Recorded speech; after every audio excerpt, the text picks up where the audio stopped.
El día de hoy es la importancia o el impacto que tiene la correcta fertilización en la producción del grano. Sé que la mayoría de los que están aquí tienen muchos años y mucha experiencia produciendo trigo, pero también sabemos cómo la calidad, cómo los rendimientos van a ser impactados por la fertilización, la correcta fertilización. Sabemos que en Baja California, el Valle de Mexicali, junto con el Valle de San Luis, siempre se ha caracterizado por la calidad de su grano, pero lamentablemente esta también ha venido de más a menos. Lo hemos reflejado en las cosechas anteriores, también con algún porcentaje de cantidad de panza blanca y entre otras características que la industria busca en su grano. Esto impacta al productor. Si tiene un buen grano, que tiene un grano con calidad, se le puede pagar un poco más. Impacta en la industria que hace un buen producto, una buena harina, unas buenas galletas, una buena pasta, y al final impacta al consumidor, que va a tener un producto en sus manos de calidad. Entonces, como les comento, esperamos que esta capacitación compartida con la industria, que al final es el que va a recibir su grano, pues sea de gran impacto.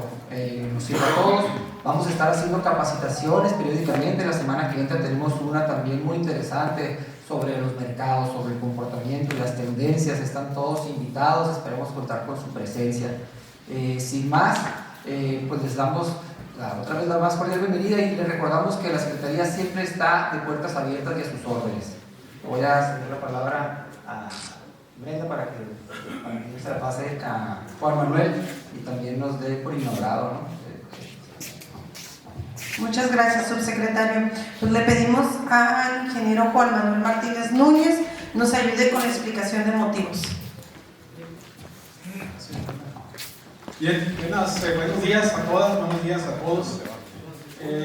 Gracias por la invitación de parte del Gobierno del Estado, de la Secretaría de Agricultura y Desarrollo Rural de Baja California, por esta invitación. Los felicito también por la iniciativa. Han tenido, el año pasado tuvieron un año muy activo en capacitaciones y veo que están empezando con buen ritmo también este año, así que invitaría yo por este medio a todos los productores a que no desaprovechen esas oportunidades de capacitación. Podríamos pensar, tengo muchos años de agricultor, ¿qué me pueden enseñar? Pero siempre hay algo que aprender y el día que no aprendemos algo es un día perdido, así lo considero yo. Así que vamos a tener la oportunidad de intercambiar experiencias con dos personas muy capacitadas, doctores los dos. Seguramente habrá cosas que nos podamos llevar de aquí de parte de ellos. Y yo diría, si la fórmula de utilidades de una actividad económica es ingresos menos costos, y los ingresos en este caso están determinados por el rendimiento y por el precio del producto, que es algo que en el precio no podemos mucho interactuar, hay poco margen de maniobra, en el rendimiento sí, y estos rendimientos también están en función de los costos de producción que le metamos, pero esos costos de producción bien cuidados, bien dirigidos los insumos y las actividades de la actividad, perdón, del paquete tecnológico, pues nos debe dar un mejor rendimiento y una mejor calidad, y como decía Germán, un mejor precio también por esa calidad. Así que el tema de los fertilizantes es un tema muy relevante. El gobierno del Estado ha estado apoyando con la venta de insumos a precio de mayoreo, sin utilidad, pues prácticamente. Nosotros también acabamos de iniciar hoy la entrega de fertilizante gratuito, fertilizantes para el bienestar para pequeños y medianos productores, y creo que todo eso, junto con la capacitación y el mejor uso que nos estarán indicando los expertos, creo que podemos hacer rendir un poco más ahí el producto y tener un mejor resultado al final del año. Es un año complicado, no cabe duda, pero vamos manejando la parte de la ecuación que sí podemos nosotros impactar y esperar ahí una reacción también de los mercados, y ojalá que sea un año provechoso para todos los productores. Felicidades de nueva cuenta y muchas gracias por acompañarnos.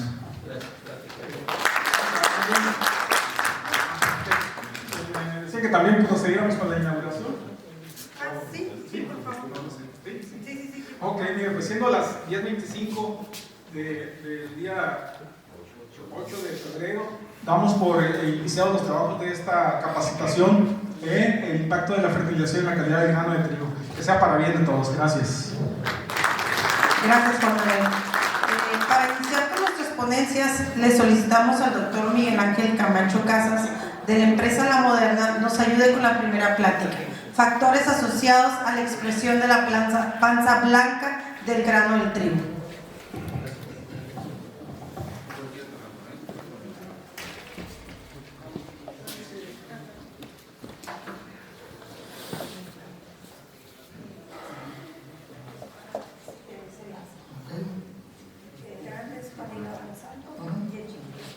Muy bien.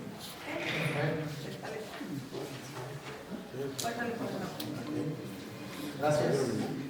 Bueno, buenos días. Veo muchas caras conocidas, otras no tanto.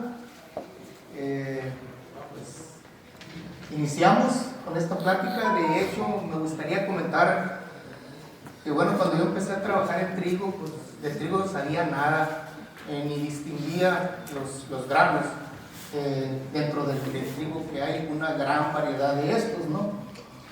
Y bueno, pues a medida que me iba desarrollando en el trabajo de mejoramiento, que eso es en lo que yo me especialicé, bueno, empezó a ser evidente que para yo desarrollar mi trabajo tenía que trabajar un poquito más en el aspecto agronómico, ¿sí? Como les digo, tampoco soy especialista en suelos, ni en nutrición, ni en fertilizantes, pero bueno, empezamos a aprender este aspecto, ¿no? Una de las fuertes experiencias que yo tuve es que dentro del programa de mejoramiento que conducía en el Valle del Yaqui para la selección de variedades de trigo, pues la idea era escoger o seleccionar, mejor dicho, variedades que fueran más eficientes en el uso de ese fertilizante. Y bueno, me dijeron, ¿sabes qué? Órale, gallinaza, y retaqué de gallinaza el suelo. Pues ahí tengo el primer ciclo y nada. Pues todas las variedades me salían altas en proteína y no podía discriminar, ¿sí? Entonces, el proceso de selección, ¿verdad?, no se puede ir a los extremos. Si quiero seleccionar para sequía, ¿verdad?, nada más dar el riego de germinación me va a borrar la variación genética para poder seleccionar. Lo mismo, si meto de nitrógeno de más, pues también yo no voy a poder discriminar en qué eficiencia tenga una variedad en aprovechar ese nitrógeno, tanto para rendimiento como para producir proteína. Entonces, como dice Alberto Cortés, ni poco ni demasiado, ¿verdad? Todo es cuestión de medida. Y así es como se debe trabajar. Bueno, entonces esta plática, pues yo la titulo Factores asociados a la expresión de la panza blanca, ¿verdad? ¿Qué es la causa? ¿Sí? Hay muchos factores, pero no son la causa de la panza blanca, ¿sí? Es el reflejo de un manejo, ¿verdad?, ineficiente de algún elemento importante, ¿verdad?, para la producción de proteína. Bueno, aquí tengo varios puntos que voy a tratar, iniciando con la definición de la panza blanca. Voy a platicarles un poquito aquí brevemente de la evolución del trigo para diferenciar variedades, ¿verdad? Y bueno, las características del trigo duro, en este caso, los componentes de rendimiento lo voy a tocar un poquito porque es bien importante para entender este concepto, ¿sí? ¿Por qué se expresa la panza blanca? Sería lo siguiente, y la importancia de la distribución de esta fertilización que influye en eso, y un resumen de esto, ¿verdad? Bueno, pues la panza blanca pues se refiere a un área almidonosa opaca, ustedes lo pueden ver aquí en las fotografías, ¿sí?, baja en proteína, ¿sí?, que cubre una pequeña porción con todo el grano, ¿sí? Dice, una baja cantidad de granos cristalinos, ¿sí?, como estos que ven aquí, ¿sí?, o vítrios, se relaciona de manera general con un bajo contenido de proteína. Hay una asociación ahí, pero no es completamente lineal en toda la variación que pueda haber, ¿verdad?, entre panza blanca y proteína. Hay rangos, hay partes de una curva ahí donde se ve cierta linealidad y hay otro donde se ve más curva la cosa, ¿no? Pues sí, hay un contenido bajo de proteína, ¿verdad? También, fíjense bien, es bien importante esta condición física del grano, porque por ejemplo, para obtener sémola, cuando molemos un grano de trigo duro, lo que queremos obtener es sémola, que es una partícula más granulada, no es harina.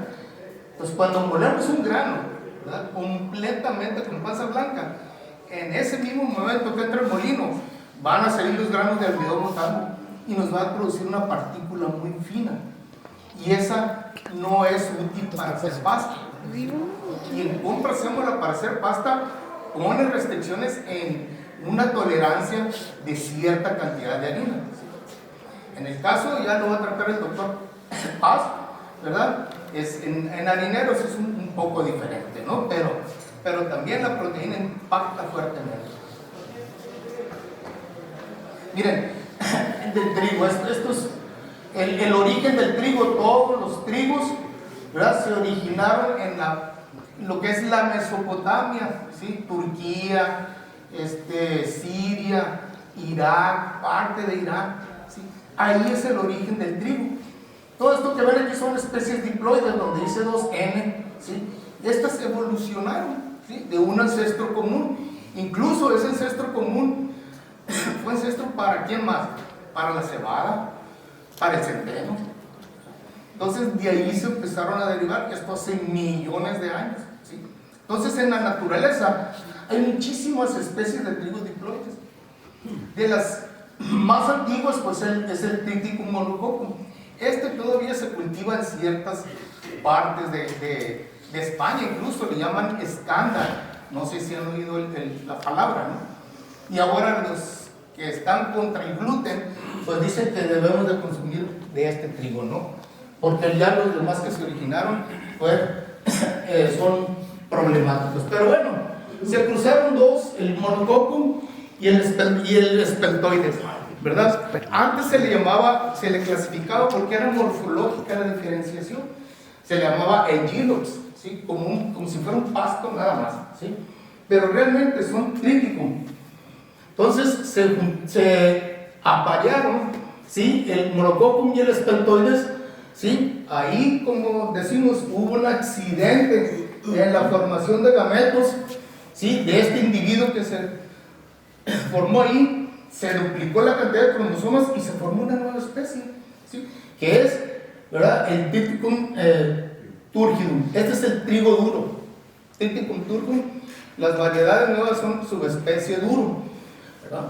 Bueno, entonces en origen los trigos cristalinos son mucho más antiguos que los trigos panificables. Es decir, los panificables son los trigos más modernos que hay. Entonces, este duro se cruzó con este Aegilops tauchi, que es Triticum tauchi ahora. Y ese le confirió los genes que le permiten al Triticum stivum hacer una buena panificación, lo que no tienen los trigos duros, ¿sí? Hay países como en Etiopía donde hacen panes de trigo duro también, pero bueno, ellos están acostumbrados a ese tipo de miga que se hace, ¿no? Acá es diferente. Bueno, ¿qué características son importantes en el trigo duro? Hay tres: que el grano sea grande y vítreo, el contenido y cantidad de proteínas sea elevado, ¿verdad?, para garantizar pues una buena molienda, ¿sí?, y que nos dé una pasta con estabilidad de cocción. Otra característica pues es el contenido de pigmento, que sea amarilla esa sémola. A los consumidores de pasta en Europa les atrae mucho eso. Tienen que consumir una pasta que el color amarillo sea natural, no que se les adhieran colorantes. Entonces, así es la cuestión de la usanza pues de esas personas, ¿no? Entonces, el grano sea grande y vitro, esto le va a permitir que en molienda salga una gran cantidad de sémola y poca harina, ¿sí? Que tenga alto contenido y calidad de proteína, ¿sí? Además, fíjense bien, estos van junto con pegado. Hay variedades, lo voy a comentar brevemente, hay variedades que producen un alto contenido de proteína, pero la calidad de esa proteína es mala. Fíjense bien, hay dos componentes de rendimiento. ¿Cuántos gramos por metro cuadrado se producen? Ese es el más importante. Y el otro es el peso del grano. Y el peso del grano pues va a depender de cómo se den las condiciones, ¿verdad?, meteorológicas durante el desarrollo después de que se forme el grano. Pero lo importante para hacer rendimiento es granos por metros cuadrados. Y fíjense de cuántos factores dependen. Para empezar, desde aquí, ¿cuántas plantas por metro cuadrado tenemos? Tener muchas plantas por metro cuadrado muchas veces es como tener maleza, ¿sí? Pero estas plantas por metro cuadrado van a controlar, ¿sí?, cuántas espigas produzco por planta. Entre más juntas estén todas las semillas que pongo, menos oportunidad el trigo va a tener para formar y poner sus tallos, ¿sí? Y bueno, al final estos dos factores me van a dar las espigas por metro cuadrado. Pero acá hay otros, ¿no? Los granos por espiga, que dependen de las espiguillas por espigas y cuántos granos tengo por espiga. Miren, esta planta, ¿sí?, es la tomé en unas parcelas de vegetación que tenía allá en el Valle del Yaqui. Ustedes pueden ver, el trigo acá pues ya está madurando, este todavía estaba verde. Aquí le contamos casi 200 espigas y eso fue un solo grano. Claro, estaba ahí en un bordo de un canal, ¿verdad? Tenía todas las de no sufrir nada. Pero bueno, entonces, este es un factor bien importante. Desde ahí muchas veces podemos definir el rendimiento. O podemos definir si mi trigo se me va a camar o no. Bueno. Entonces, ¿verdad? La lección aquí es que cualquier factor que favorezca el incremento del rendimiento, es decir, más granos por metro cuadrado, generalmente se asocia con una reducción del contenido de proteína, ¿verdad?, y un incremento de la panza blanca. Pero no es la causa, ¿sí? Entonces, la proteína y la panza blanca, ¿verdad?, tienen una asociación negativa. El rendimiento y la panza blanca tienen una asociación positiva, ¿sí? El rendimiento y la proteína tienen una asociación negativa. ¿Claro?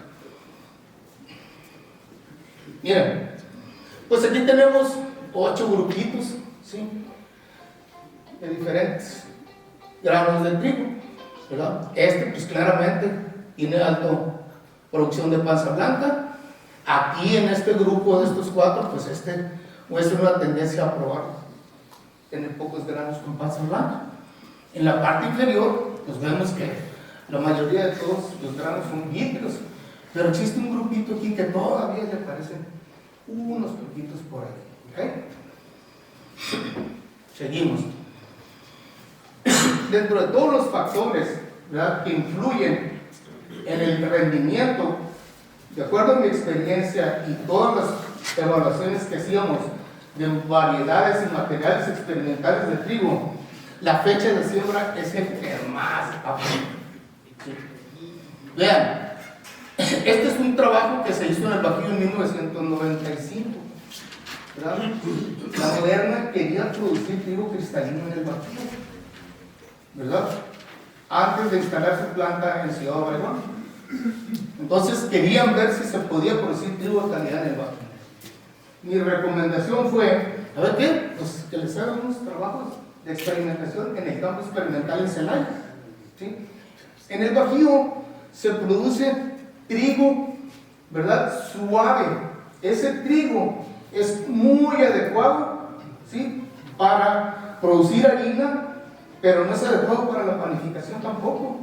Ese sirve para hacer tortillas de harina, galletas, ¿sí?, pero no para producir harina y hacer pan, ¿sí?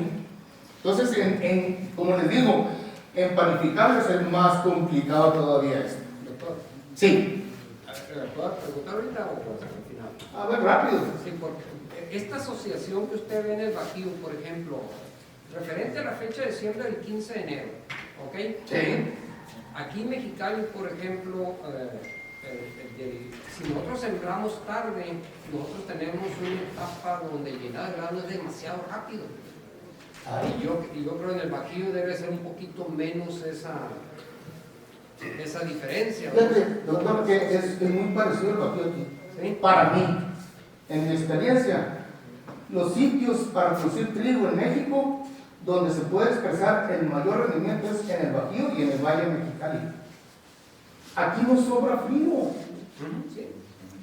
En Obregón tienen la mitad de frío si se van a las famosas horas frío, pero rinde más que aquí. Eso es a nivel valle, ¿no? El promedio, ¿no?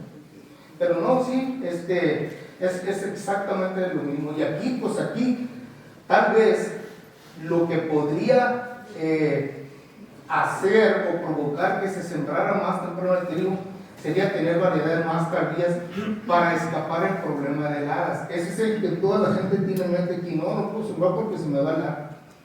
Y pues la última helada fue en el 2011, no ha habido otra después. 4 de febrero. 4 de febrero. 3, 4 y 5 de febrero, en todo el noroeste de México.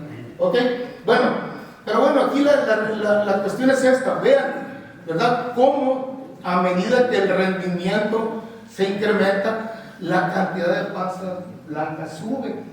En esa época no teníamos equipos para medir proteína en el INIFAP.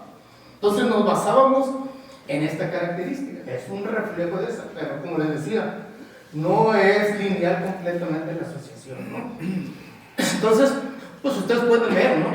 Pasamos de 5 toneladas ya sembrado tarde, por supuesto, 4% de panza blanca, muy bajo. Nos fuimos al 15 de noviembre, ¿sí? En el Bajío, como les digo, el ciclo para el crecimiento del trigo es larguísimo, igual que aquí. Y pues se fue a 10 toneladas, ¿sí? Con 23% de proteína. Sin embargo, bueno, esto pudo haber sido mayor. Aquí él aplicó 300 kilogramos, ¿sí? Todo en presiembra. Esta es una prueba que se hizo para eso, ¿ok? Para calificar el efecto de la fecha de siembra. Pero por ejemplo, ¿qué dice se tomaría? Porque el 23% representa poquito en cuanto a todo el rendimiento de grano, ¿no? Ambas fechas de siembra son buenas para buen rendimiento. Se tiene buen rendimiento cuando se siembra temprano, más porcentaje de pasa blanca, pero se compensa con el rendimiento, ¿no? No, bueno, sí. Todo depende cuando tú vendes tu trigo, si te aceptan un 23% de panza blanca. Ese es el punto. ¿Sí? Ahí vamos, Juana. ¿Ok? Entonces, fíjense bien. En la naturaleza, en todo, no solamente en trigo. Si le miden proteína a cualquier grano, les va a suceder eso. ¿Sí? Le rindió mucho el frijol, le midieron proteína, le bajó la proteína. Rindió menos el frijol, ¿qué pasó? Tuve granitos muy chiquititos. ¿Sí? Me subió la proteína. Lo mismo pasa con el maíz, lo mismo con la cebada, con todos. El soya, ¿sí? Pasan todos. No tiene por qué no suceder aquí, ¿no? Bueno, fíjense, otro factor importante que promueve el rendimiento, el riego. Aquí nosotros no tenemos agricultura temporal, es riego, ¿sí? Nos va a subir el rendimiento también por el efecto del riego. Y vean, ¿sí? Si pasamos, ¿verdad? De 2 auxilios con 4 toneladas, ¿sí? Nos fuimos a 4 auxilios, nos subió a 7,5. Por supuesto, ¿qué pasó con la panza blanca? Para arriba. ¿Sí? Vean aquí es una sola fecha de siembra. Pero aquí, fíjense bien, se aplicaron 240 kilogramos. Lo que sí es que lo dividió en 2 partes. Fíjense, ¿sí? En presiembra y al primer auxilio, es este caso, ¿verdad? Ahora, otro factor, la densidad de siembra, que lo mencionaba. Miren, la densidad de siembra alta, yo no digo que se les vaya a caer el rendimiento, lo que se les puede caer es la planta y no van a levantar ese grano. Ese es el único problema. Entonces sí, es recomendable bajarle un poquito las cantidades de semilla, ¿sí? Para darle oportunidad a que su trigo sí forme hijuelos y forme una corona fuerte, una corona de raíces, que es de la que va a depender esa planta para extraer los nutrientes y el agua, ¿sí? Entonces, vean aquí este caso, o sea, la fecha temprana, diciembre 1, vean los rendimientos en todas las densidades que van de 60 a 100, ¿verdad? Los rendimientos son mayores en el 1 de diciembre que en el 10 de diciembre, comparen, ¿verdad? ¿Sí? Y en todo, pues sí, también sube el rendimiento, pues sube la panza blanca, en cualquier densidad. Bueno, este es un cuadro, ¿verdad? Lo incluí porque pues es de los trabajos que yo hacía en el campo experimental allá en Ciudad Obregón. ¿verdad? Todas las variedades que se liberan se probaban en 4 fechas de siembra. En este caso, estoy utilizando datos del manejo con 4 riegos de auxilio nada más. Lo hacía también con 2 riegos de auxilio, ¿sí? Pero bueno, es donde en 4 auxilios es donde veíamos nosotros que se nos modificaba más la proteína, ¿sí? Pero, fíjense bien, 4 variedades, ¿sí? En 4 fechas de siembra. Tenemos el dato de rendimiento y el dato de panza blanca. Y aquí está el coeficiente de correlación. Entonces, es una medida de cómo se asocian esas 2 variables, ¿no? Ustedes pueden ver que aquí, pues es positiva la asociación. ¿Qué quiere decir? Que si el rendimiento se me va para arriba, pues la panza blanca se me va para arriba. Y fíjense bien, la verdad es que pues no son valores altos de panza blanca. Hay que considerar que esto es a nivel experimental, ¿sí? Y vean, aquí nos vamos a la columna del promedio. Otra cosa, cada celita de aquí, ¿verdad?, corresponde, ¿sí?, a 4 años de evaluación. No es un solo año, son 4 años donde se evaluaron estas variedades, ¿no? Entonces, para darle que sea esta información más robusta, sobre todo, pues esta media, ¿no? Y pues aquí vemos, ¿no?, ¿verdad? Sube el rendimiento a partir de la fecha más tardía donde baja, ¿sí? Sube el rendimiento. ¿Y qué pasa con la proteína, con la panza blanca? ¿Verdad? Pues la panza blanca pues también tiende a subir, ¿no? Entonces, en cualquier nivel de panza blanca y rendimiento lo pueden observar. Por eso les digo, esa será la naturaleza. Porque hay un factor ahí que yo no estoy moviendo, no estoy controlando. ¿Sí? Bueno, aquí está. Ahora vean, rendimiento con proteína. Igual, vámonos al promedio, ¿verdad? Sube el rendimiento, baja la proteína, y aquí nos los está indicando este coeficiente de correlación, ¿sí? Sube el rendimiento, sube panza blanca. Sube el rendimiento, bajo proteína. Ahora, proteína con panza blanca, pues igual, la asociación es negativa, ¿sí? Me sube, ¿sí? Sube la proteína y baja la panza blanca. Entonces, eso es lo básico, ¿verdad? Pero ¿cómo podemos hacer para tener un buen rendimiento y tener un buen contenido de proteína? Ese es el reto. Bueno, estamos hablando de proteína. Esta es una simple molécula de proteína, ¿verdad? Y el elemento básico de las proteínas es el nitrógeno, ¿sí? Lo demás que ustedes ven, carbono, hidrógeno, oxígeno, pues lo va a tomar del aire, del agua, la planta. Hay algunas, por ejemplo, los carbohidratos, pues no necesitan, no hay nitrógeno en carbohidratos. En algunos ácidos grasos hay algo de nitrógeno, también hay azufre y fósforo, ¿sí? Entonces, necesitamos nitrógeno para hacer proteínas y también para hacer ADN, ¿sí? ¿Por qué? Porque durante el crecimiento se están produciendo células que necesitan ese ADN y necesitan ese nitrógeno, principalmente ese elemento, ¿verdad? Sembramos en camas levantadas, ¿sí?, a doble hilera, ¿sí? Hacíamos control mecánico de maleza y hacíamos aplicaciones dirigidas de urea, ¿sí? Aquí lo que hacíamos es que después de controlar la maleza que teníamos, ¿verdad?, en la surquería, incluso arribita aquí también, ahí metíamos un clavito ahí y nos mataba algo de maleza, ¿sí?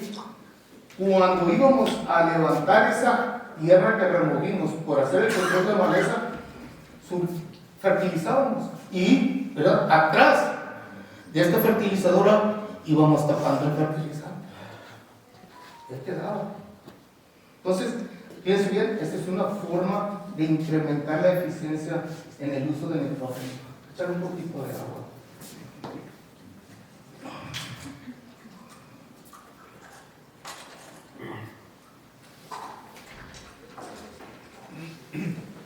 Bueno, entonces, ¿qué pasa? Para incrementar la proteína, el factor más importante es el nitrógeno. Poner nitrógeno y manejarlo bien. Por eso lo tenemos aquí con letras grandotas. Hay otros, sí, el factor medio ambiente también tiene su influencia ahí. ¿Por qué? Porque el medio ambiente va a hacer que mi trigo me pueda rendir más o me pueda rendir menos. Y el otro factor es la variedad, que tiene una menor influencia en eso. Sí hay ciertas variedades que son más eficientes en jalar el nitrógeno para hacerlo rendimiento. Incluso, además que no hace rendimiento, hay variedades que tienen esa habilidad de mandarlo al grano cuando ya no lo ocupan. ¿Sí? Hay otras que no. ¿Cómo cuál? Ahorita lo veremos. Más o menos. ¿Sí? Donde sí esto se invierte es cuando hablamos de la calidad de la proteína. La calidad de la proteína es dependiente de la variedad, es decir, de la genética de la variedad. Eso sí. Entonces ahí sería un poquito al revés, ¿no? Miren, aquí está un trabajo igual del Bajío, pero aquí ya está hecho con dosis de nitrógeno que fueron desde 120 a 300. El cero no existe, el cero nitrógeno no existe, ¿verdad? Pero hay que ponerlo porque ese es el testigo.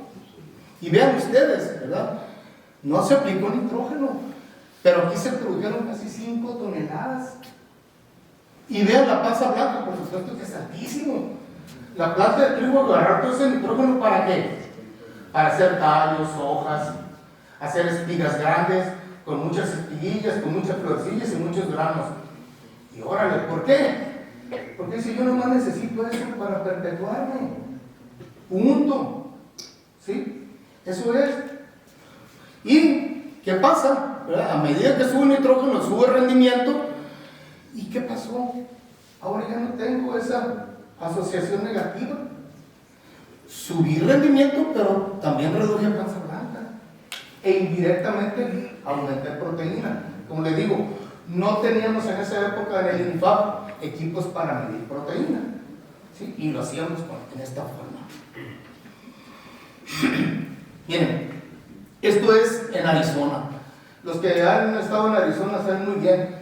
Se han hecho trabajos importantísimos en Arizona. ¿Sí? Ellos tienen la mejor calidad de trigo. Arizona y California tienen el trigo durum de la mayor calidad. Ellos, ¿sí?, comercializan su trigo a través de una marca que es el Desert Durum. ¿Sí? Y ellos, ¿verdad?, comercializan primero por identidad varietal. Eso es bien importante. ¿Sí? Cuando un molinero de Grecia, Italia, Alemania o Francia les compra trigo, hacen un contrato y dicen, ¿sabes qué? Pues yo quiero la variedad West Bread. Y aquí en West Bread, ¿verdad?, por esa calidad que tiene el gluten, te puedo aceptar trigo hasta con 11.5 de proteína. No necesito 12 ni 13.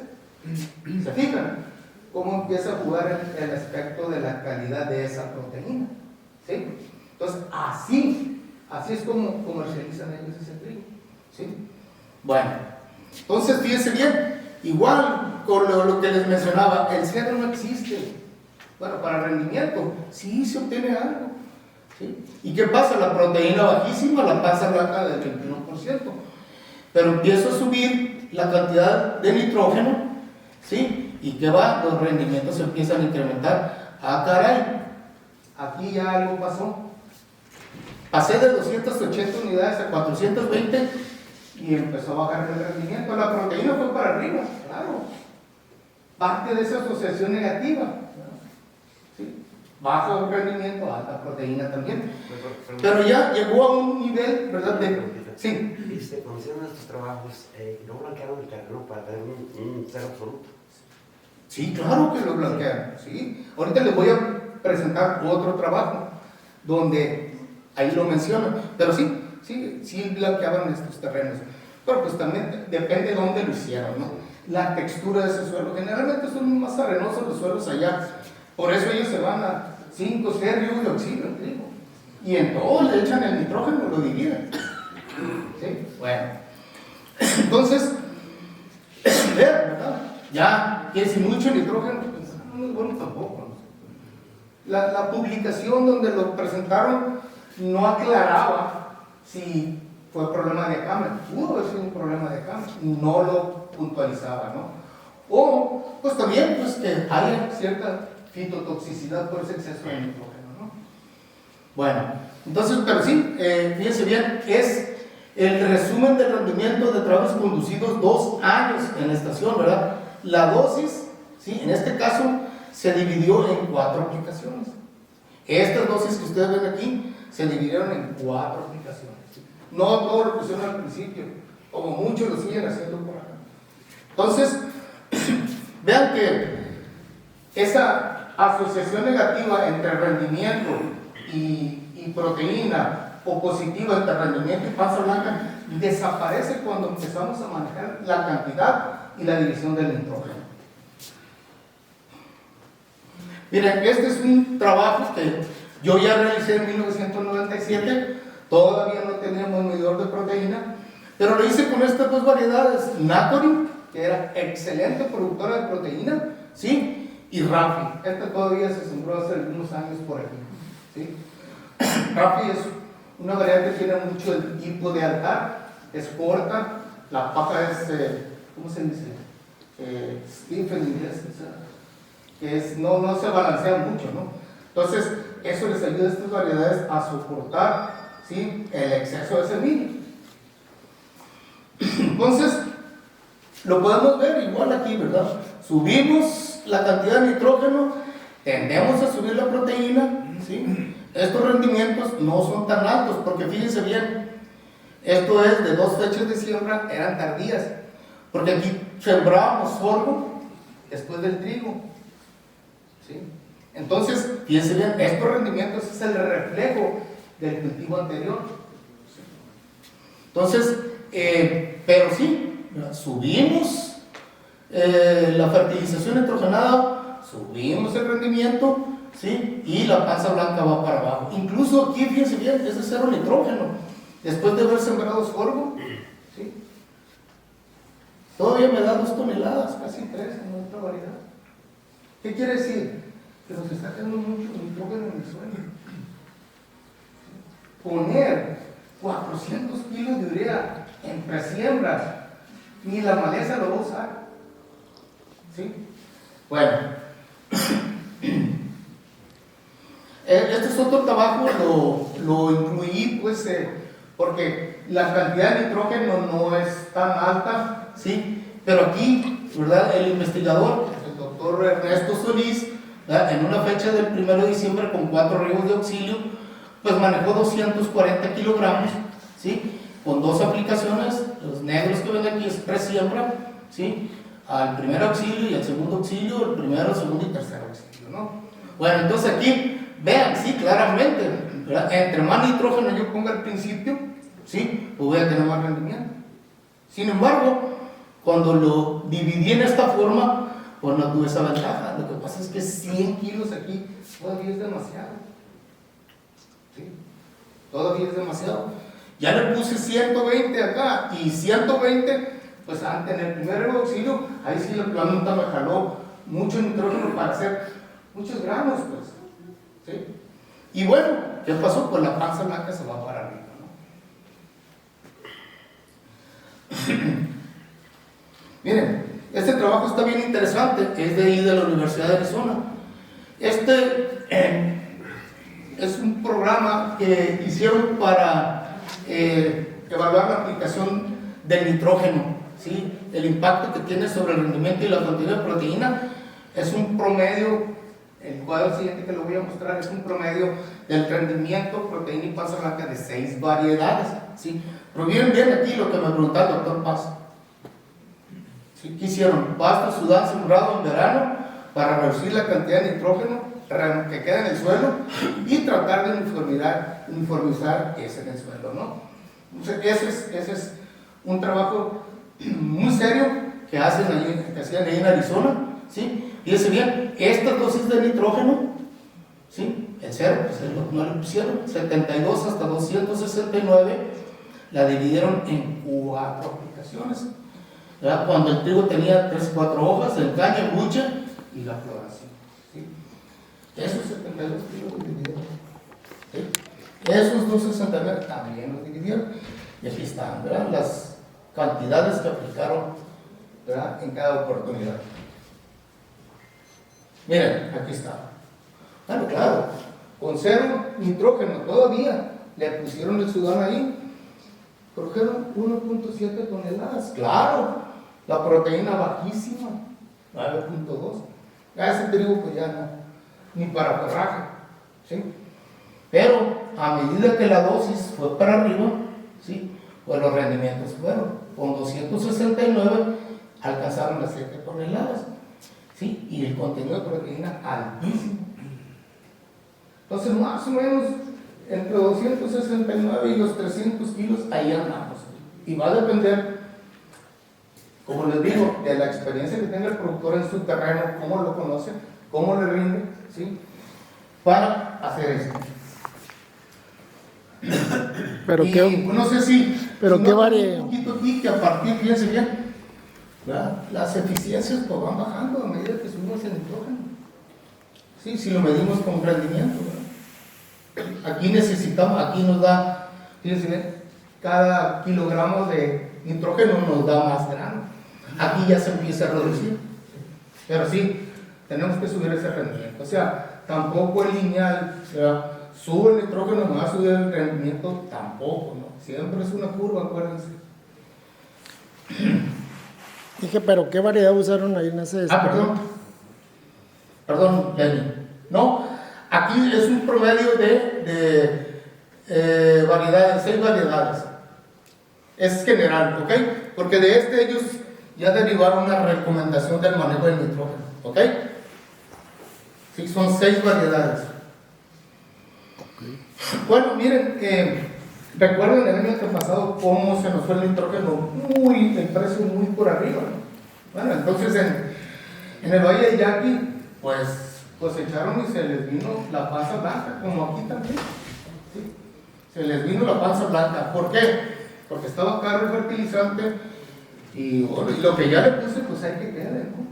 ¿Sí? Bueno, entonces, el CIMIT, en coordinación con el PIAES y la OAS. El PIAES es el Patronato para la Investigación y Experimentación Agrícola del Estado de Sonora. Y la OAS pues es la unidad que ellos tienen para comercializar su trigo.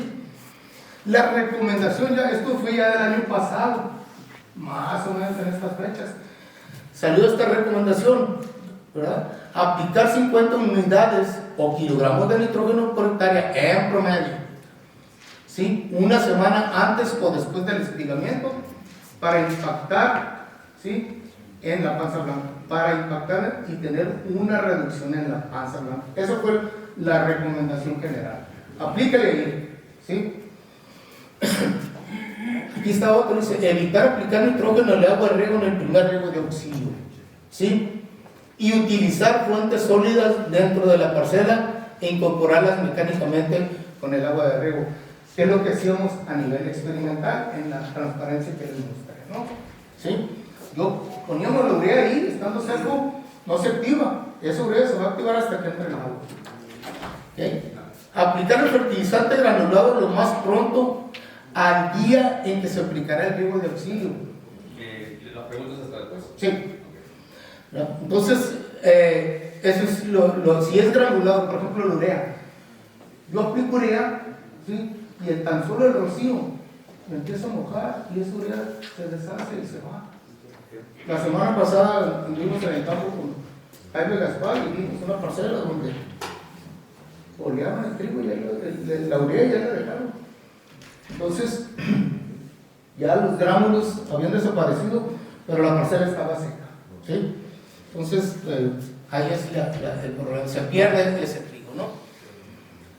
Bueno, y lo que dice aquí, ya que por cada día que se quede expuesto, se pierde un 5%, principalmente en suelos alcalinos, ¿sí? ¿No? Que se retrase el riego, o sea, cada día que se retrase, se está perdiendo un 5%. Esa urea se moja también, tan solo el rocío es higroscópica y ahí va. Si la única opción es aplicar nitrógeno en el agua de riego, fíjense bien, se recomienda utilizar UAN 32. UAN 32 es muy eficiente. Eso es lo que usan aquí en Arizona, puro UAN 32. Te voy a decir, nosotros intentamos usar UAN 32 y sí, tuvimos buen resultado, pero en otras parcelas nos lo robaron. Entonces es un problema muy fuerte que tiene el Valle de Mexicali, ¿sí? que hay mucha gente que anda a ver qué encuentra. ¿Sí? Entonces, pues nos robaron ese fertilizante. El regador nos lo dijo. Eran como 5 o 6, yo no podía enfrentar a ellos. Pero sí nos avisó, ¿saben qué? Se robaron algo de este One 32. El One 32 es una fuente de fertilizante muy eficiente. Bueno. Si el pH del suelo es superior a 8, la temperatura ambiente es mayor a los 32 grados Celsius. ¿Sí?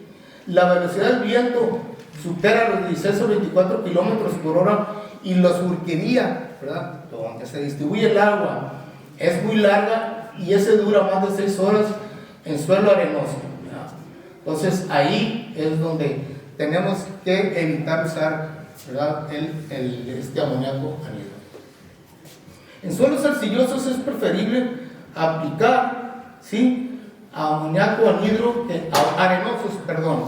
En suelos arenosos es preferible aplicar el amoníaco anhidro que One 32. Sí, claro. ¿Por qué? Porque el amoníaco lo están incorporando en el agua de riego e inmediatamente pues está penetrando. Son suelos con mucha conductividad hidráulica. Y bueno, ahí es una forma segura de que ese nitrógeno está alcanzando a llegar, porque en el camino se pierde mucho. Bueno, pero no se le exhibe más rápido. No, al contrario, porque lo quieres tener ahí en las raíces. ¿Cómo? Si no se le exhibe más rápido por la arena, pues, por la textura. No, pero ya tienes planta que sí de género. Tienes raíces que van a aprovechar eso. Por eso les digo, si siembras y no tienes ni maleza y pones 400 kilos de urea, ¿qué pues? Bueno, entonces si vemos eso, dicen, al combinarse con el amoníaco anhidro se estima que las pérdidas de nitrógeno son de aproximadamente un 50%. Si estoy tirando, que es la palabra correcta, debería ser aplicando. Si estoy aplicando 100 kilos y tienen 82 kilos, realmente solo me están llegando 40 kilos de ese nitrógeno. ¿Sí? Bueno, entonces son del 50% y otra vez, fíjense bien, se recomienda utilizar el One 32. Ok, las pérdidas del nitrato de amonio, ¿verdad?, son aproximadamente la mitad cuando se usa fosfonitrato M. Son aproximadamente la mitad comparadas con el resto de las fuentes de nitrógeno, ya que el 50% del nitrógeno en este ¿ya?, viene como. Entonces, en las granuladas, pues a pesar de que el fosfonitrato trae 32, 33%, no recuerdo bien, pues es una fuente eficiente. Y imagínense si la podemos incorporar al suelo, pues todavía mucho más, ¿verdad? Fíjense bien, la mejor manera de identificar la dosis adecuada de nitrógeno para disminuir la panza blanca en el cultivo de trigo es utilizar una franja rica o de referencia para monitorear con el sensor SPAD-Minota antes del segundo riego de auxilio. Algunos trabajos se hicieron aquí.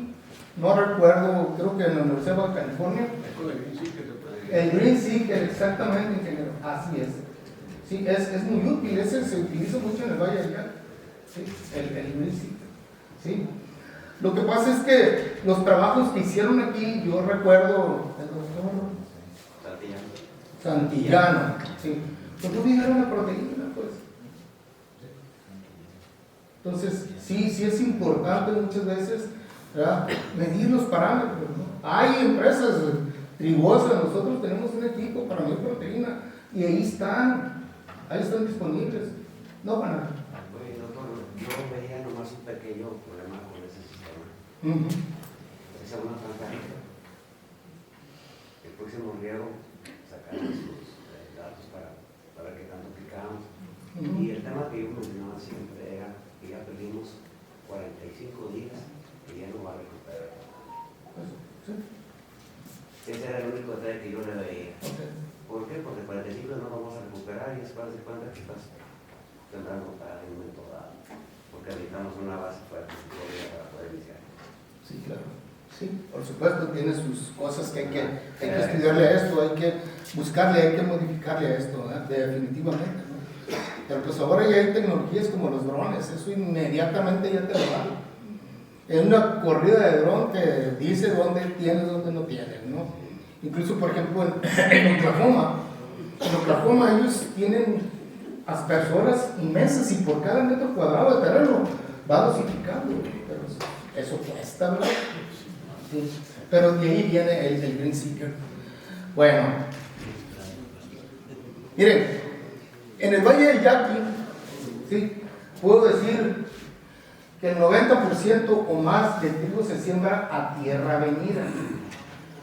Es poco lo que se siembra en seco. En seco solo se siembra aquel productor que conoce muy bien su terreno y sabe que el nivel de infestación de maleza que tiene va a ser fácil controlable con herbicidas. ¿Sí? Suelos con muy alta infestación es muy difícil el control con herbicidas, ¿verdad? Es muy difícil, pero más del 90% en el Valle del Yaqui es a tierra venida, como dicen ellos. Cuando yo llegué a Sonora en 1979, ¿sí?, todo el trigo todavía se sembraba en melgas como aquí y en plano como aquí, ¿sí? En Sonora empezaron a ver lo del programa. El doctor Castro aquí está, no me deja mentir, él estuvo allá en 81, ¿llegaste, Carlos? 80. ¿Eh? 79, perdón. Ok. Bueno, entonces allá, ¿qué pasó? Empezaron a corrugar el suelo. ¿Para qué? Para eficientar la conducción del agua. Eso fue lo positivo que tuvo eso. Se les vino el problema fuerte de maleza, ¿sí? Y hasta en los suelos arcillosos hicieron las pruebas, hicieron equipos, modificaron todo para hacer siembras en número. Ellos controlan la primera generación de maleza nada más sembrando número, ¿sí? Eso es bien interesante. Bueno, ¿qué pasa? Bueno, cuando empezaron a sembrar en húmedo, ¿ya?, antes de que hubiera maleza y semilla en el terreno, pues ya tiraban el 55% del nitrógeno, ¿sí? Y se iban en dosis que iban desde los 270 kilos por hectárea de nitrógeno, ¿sí?, hasta los 300.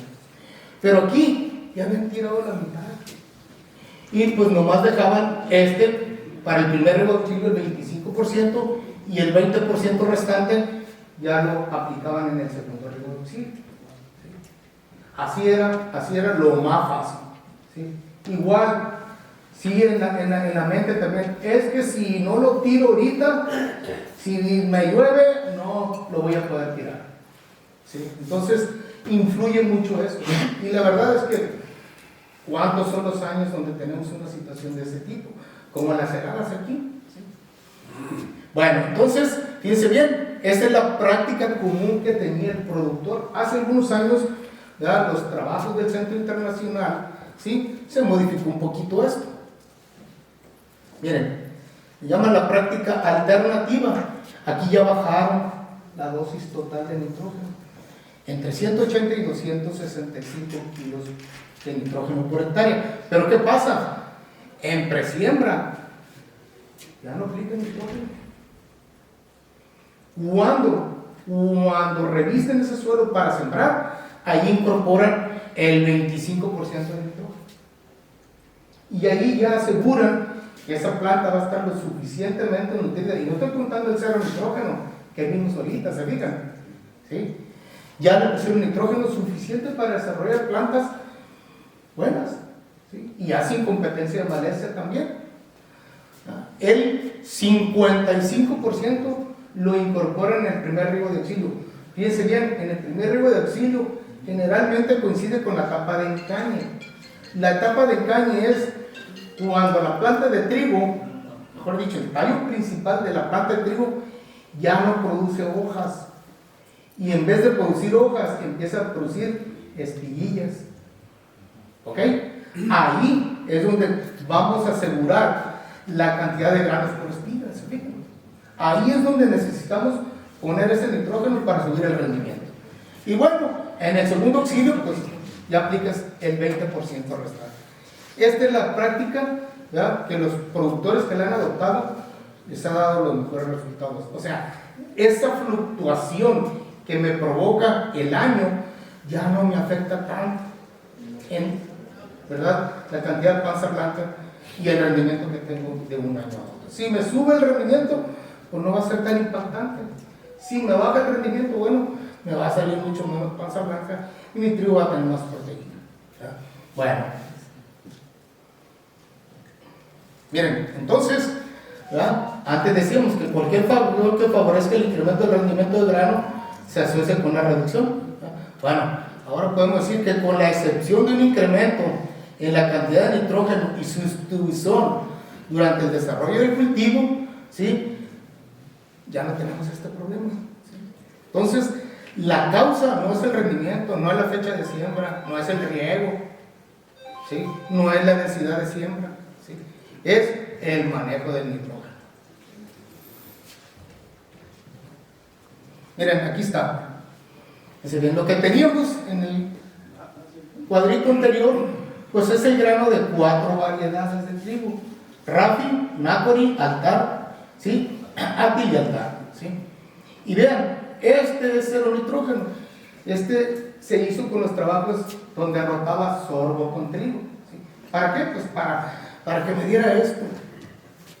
Y vean ustedes, ¿qué pasa? Nácori se distinguía por ser una variedad, ¿sí?, que utilizaba ese nitrógeno para hacer proteína, así, a grandes rasgos, que para hacer rendimiento, ¿sí? ¿Y qué pasa? Bueno, cuando le subimos el nitrógeno a 150 o 200 kilos, ya no vemos tanto. Aquí alguien me preguntaba si hay variedades más eficientes que otras. ¿Se fijan? Pues sí, claro, este es muy eficiente para subir nitrógeno y hacer proteína. Esta Altar era muy eficiente para hacer rendimiento, ¿sí?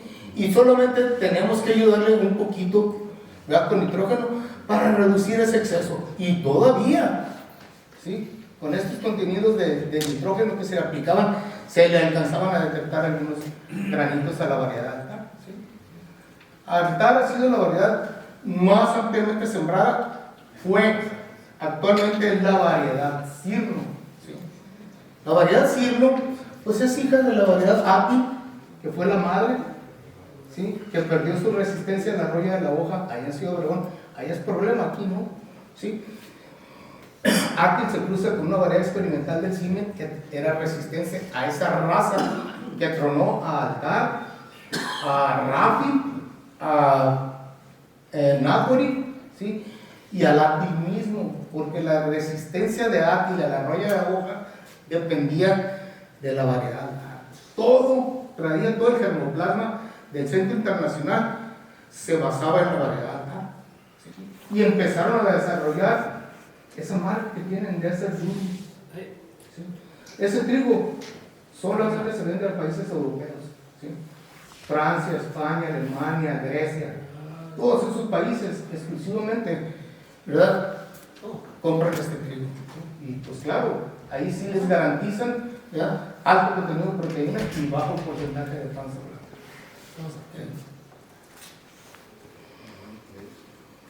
Bueno, pues creo que aquí concluyo. Y bueno, no sé cómo sea la mecánica. Muy malo, pero no es comparar con California y Arizona, tenemos mucho que hacer. Y creo que uno de los conceptos que tú marcaste ahí, podemos mejorar esa calidad. Claro. Y hacer más uniformes en el valle, sí, en ese manejo. Sí, y una invitación al gobierno del Estado que aquí están presentes y el gobierno federal, sí, que promuevan más este tipo de pláticas, que no sean tan largas y en tiempo adecuado para poder mejorar al menos la calidad del trigo, el rendimiento, aunado, ya saben, a los bajos precios que tenemos de los cereales. Y muchas gracias por su... Gracias. Bueno, un comentario nada más. No producir mucho trigo, pues, ¿verdad?, realmente me va a distorsionar ese aspecto, ¿no? Como veíamos en todo, o sea, la cuestión es, ¿verdad?, dividir ese nitrógeno. Entre más divida yo ese nitrógeno, ¿verdad?, pues la posibilidad o probabilidad de que tenga un trigo con buen contenido de proteína, baja panza blanca, pues es mayor, ¿no? Pero sí, hay que reconocer, hay productores aquí que nos entregan en el molino trigos de buena calidad. Sí los hay. Entonces, todo es eso, ¿no? yo creo que la división de ese fertilizante pues, es bien importante, ¿no? Es de suma importancia hacer ese manejo, ¿no? Hay productores que, híjole, nos llegó por ejemplo un trigo de la variedad quechehueca que tiene calidad excelente, o sea, en sí quechehueca es de una calidad aceptable, su proteína, ¿no? Tiene una calidad aceptable. Nos llegó con 70 y tanto % de panza blanca, ¿no? Entonces hicimos el análisis, tenemos el equipo para hacer eso, ¿no? Y sí, bueno, también es importante el que nos compra sémula, lo que quiere es el gluten también. Entonces ese gluten que se haga, ¿verdad? Tiene que ser alto. Y ese gluten pues va a depender de la cantidad de proteína. Entonces, y tiene buen gluten esa variedad quechehueca, ¿no? Y hay otras que tienen buen contenido de gluten. Sí, señor. Bueno, gracias, muy buena la exposición, ¿no? Que presentó, buenísimo. Yo tengo 2 años que no uso amoníaco. He usado One 32 y mejorador. Este año pasado me fue buena producción, pero mucha caja blanca. No usé amoníaco. No usé amoníaco, en presiembro usé 100 kilos de urea, en presiembro. 150 de urea en primer auxilio, y ahí me fui con One 32. Otra, lo que dice usted en la cama es muy cierto. Yo uso 130 kilos de semilla, la densidad. Eso es lo que uso. En hileras así pegaditas, sí, claro. Con drila. Pues sí. Eso es lo que uso. No he tenido problemas de acame, pero voy a lo mismo. Tengo problemas de panza blanca. Yo quiero que usted me diga, usted es ingeniero técnico, y ¿qué densidad o qué porcentaje tengo que usar de One 32? Al doble del amoníaco, ¿ah? Sí, no, pues vas a traer, el One 32 traes menos unidades, sí, menos unidades, pero es más eficiente el uso de él, ¿no? Sí, sí. Claro. Y no, sabemos nosotros que la eficiencia va en el riego también, sí. Porque desafortunadamente... La distribución se refiere a usted, claro. Nosotros los regadores ahorita, por la verdad, no hay, tenemos ese problema nosotros como productores. Pero voy a lo mismo, pues, yo no he aplicado amoníaco, sabemos que el amoníaco es muy bueno, el nitrógeno es bueno, pero vamos con los suelos, se están haciendo cada día más duros los suelos. Ahora, nosotros tenemos también que incorporamos la paja, por fuerza tenemos que usar más nitrógeno, claro, ¿verdad? Necesita nitrógeno. Es ahí donde está el nitrógeno con cuestión del One 32. Allí tenemos que usar más One 32. ¿Cuál es la cantidad que debo usar el One 32? Porque yo estoy para dar el segundo riego de auxilio. Apliqué 150 kilos en urea. Eso depende del nivel de rendimiento que usted espera. Pues más o menos. El rendimiento estuvo bien. ¿No? Rendimiento estuvo bien. Sí, claro. Entonces, pues ahí si usted usa One 32, pues sí es más eficiente como fuente de nitrógeno, sí, ¿verdad? Porque pues el amoníaco anhidro desde que entra acá se empieza a volatilizar o se precipita por los altos carbonatos que hay en el agua, eso que queda blanco. Sí, el agua. Es esto, ¿no? Es reflejo de eso, ¿no? Así es. Sí. Entonces yo por eso digo, el guante para mí es muy bueno el One 32, pero también tenemos que el amoníaco. Porque usted sabe, más amoníaco, más endurecimiento de tierra. Pero su suelo es pesado o es ligero. Es el medio, es medio. Yo creo que si tiene un suelo medio, pues ahí a lo mejor puede continuar usando el One 32. Bueno, el One 32, por ejemplo, lo podría utilizar para cerrar ya la aplicación, ¿sí? Y nada más tratar de subir la proteína.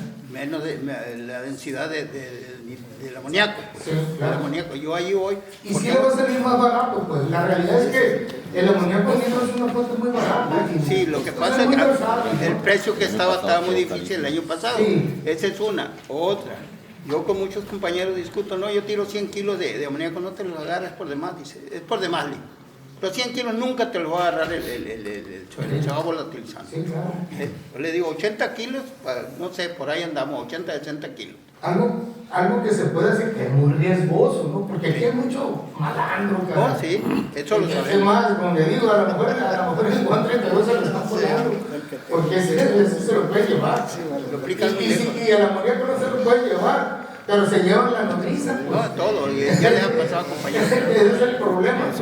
Como le digo, nosotros usamos Juan 32 en un par de parcelas, y sí, ¿no? Como el regador nos advirtió, aquí ya no les va. Por lógica tuvo panza blanca. Esto que está presentándonos ustedes es sumamente interesante, muy importante, y siguiendo las recomendaciones podemos reducir la panza blanca sin pues sacrificar el rendimiento. Pero yo pienso que todo va en cuestión de finalmente de premios y castigo. Si se premiara con un mayor precio, pero realmente significativo, la cantidad de proteína, tenga la seguridad de que todos nosotros los productores nos íbamos a preocupar, incluso íbamos a pagar que nos apoyaran más técnicos bien pagados para hacer eso que nos están diciendo ustedes, pero íbamos a saber que ese recurso, ese costo, lo íbamos a recuperar en la venta del trigo. La cuestión es que ahorita veo que hay más castigo que premio. Bueno, en la empresa se premia el contenido de proteína. Aquí está el señor Humberto Álvarez. Pero no es acorde, pues no es.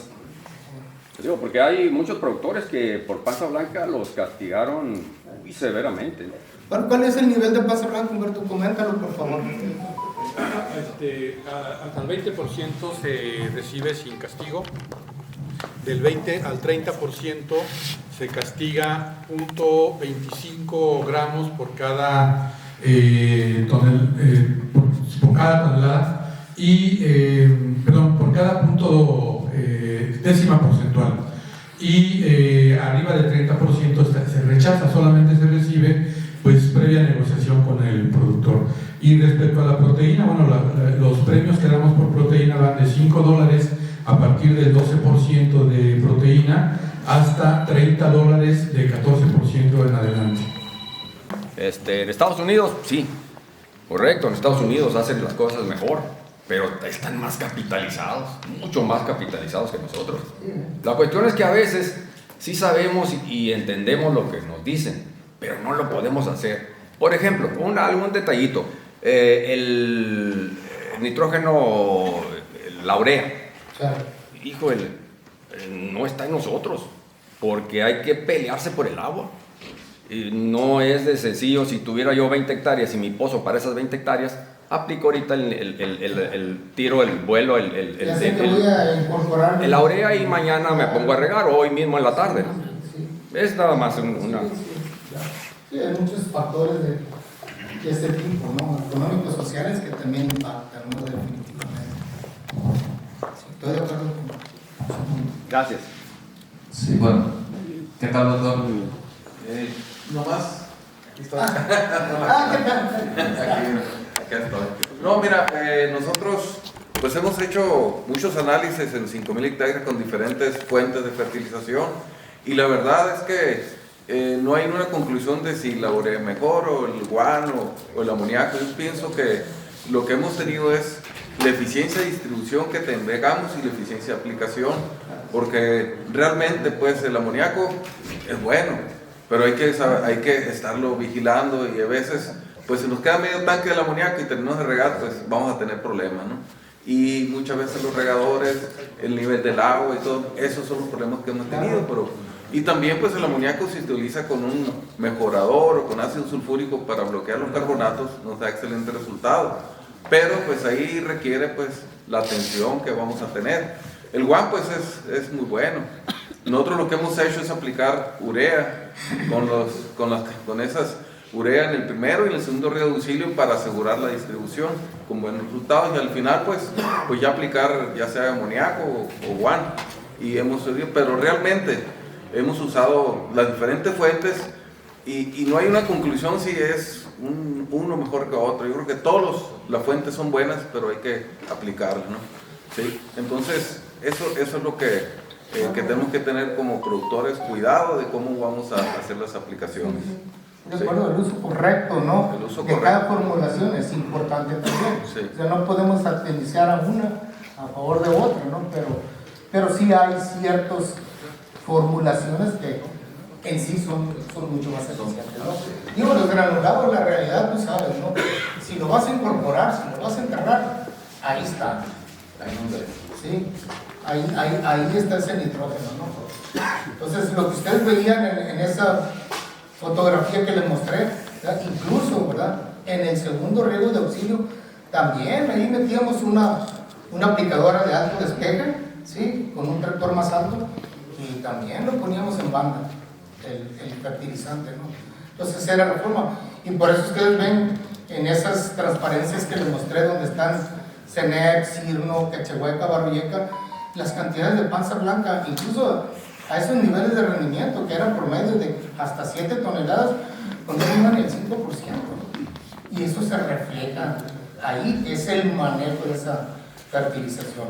Por más ineficiente que podamos decir que es la urea, pero si la utilizo correctamente, ahí están esas 46 unidades que tienen por cada kilogramo, ahí van a estar.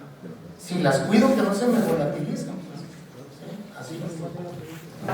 Ese característico a nosotros, el nitrógeno, el que no lo está muriendo. De tal manera que tenemos que tener esa herramienta para poder determinar qué es lo que tengo que aplicar.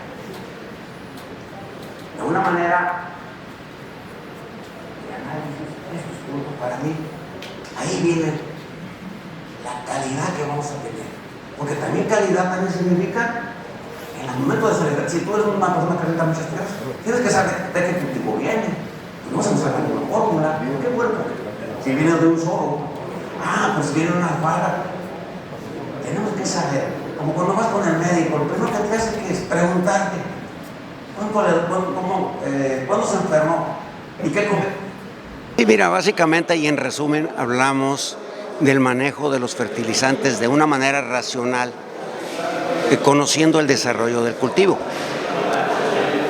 Sabemos que el problema de la panza blanca obviamente es deficiencia del nitrógeno, por lo cual tenemos que hacer énfasis en el manejo fraccionado de la fertilización, de tal manera que en el momento crítico que requerimos el nitrógeno esté disponible para el llenado del grano con calidad.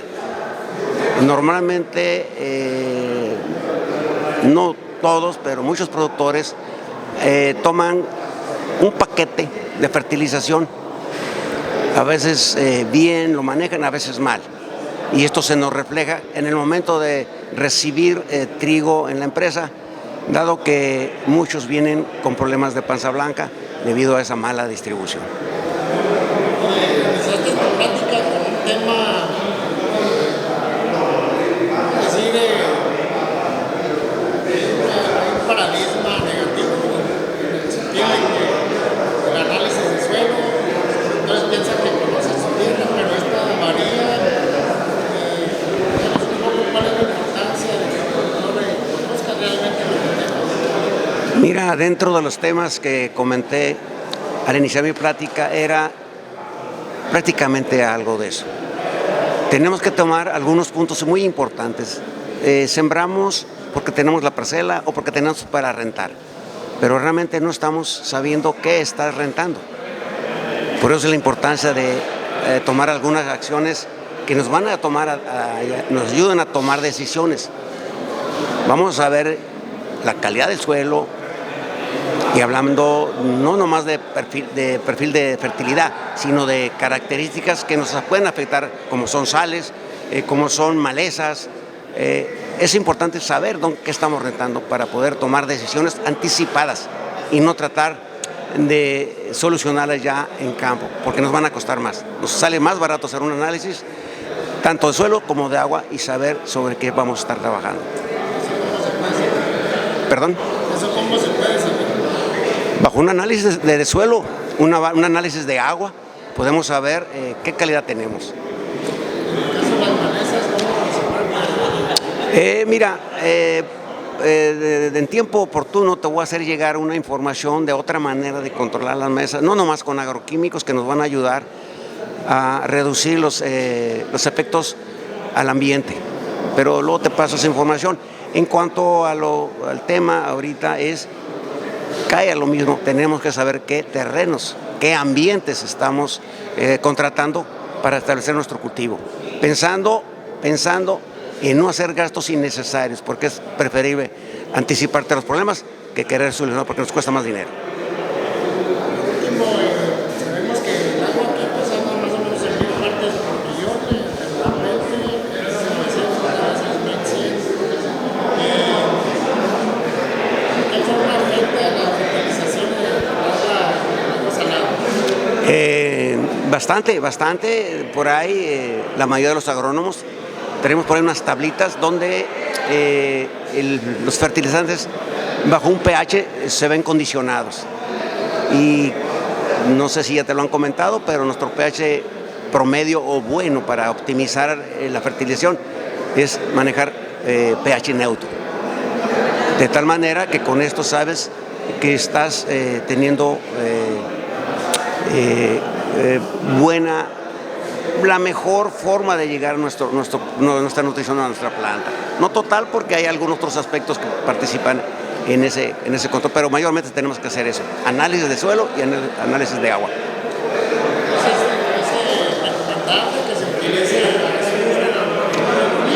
Sí, definitivamente, cuando no tenemos los recursos o que en ese momento no tienes, cuando menos, si ya conoces la parcela que no tiene malezas, etcétera, otras cosas, pero tienes problemas con agua, yo lo que recomiendo es siempre utilizar fertilizantes que contengan azufre para tratar de bloquear esos problemas y hacer un poquito más disponible para la planta la nutrición en los fertilizantes que estás aplicando. Eso nos ayudará no tan solo a mejorar, sino incluso a mejorar nuestra calidad, porque es parte importante de la calidad.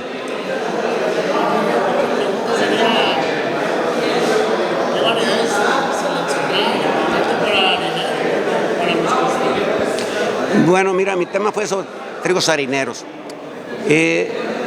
Pues tú te recuerdas de una variedad que liberamos hace tiempo, con muchísima calidad. Obviamente en algunas áreas no competía por rendimiento, pero la calidad era nata, porque era genéticamente liberada con esa calidad, con una característica de que aunque la trataras mal, tenías calidad. Se siembra algo, no lo que yo quisiera, pero bueno, vamos al tiempo que tenemos que utilizar variedades de calidad y creo que es una ventana para ello. Actualmente, variedades que están utilizando mayormente el trigo harinero, tenemos primeramente el borlo, tenemos el yécora, tenemos la cachanilla y algunos materiales que tenemos, que hemos desarrollado, que muy pronto los vamos a liberar, teniendo calidad y rendimiento con un buen manejo de nutrición, serán óptimas para la cuestión de la área de panificable. Todavía no les ponemos el nombre. Todavía no tienen los nombres, están en registro, estamos haciendo algunas poquitas evaluaciones que ya están realmente, ya la calidad ya la tenemos, superiores, iguales o superiores que las que tenemos ahorita en el mercado, con rendimiento y calidad. Pues ya pronto te haré llegar la información y después te pasaré esa información que te comenté para controlar malezas, reduciendo en un 99% las malezas bajo un manejo de prácticas agrícolas. Te la haré llegar o la vamos a ver para que poderte explicar y es interesante porque esto conlleva a mejorar el ambiente, bajar costos y, ojo, lo más importante, no vamos a gastar más agua de la que nos dan.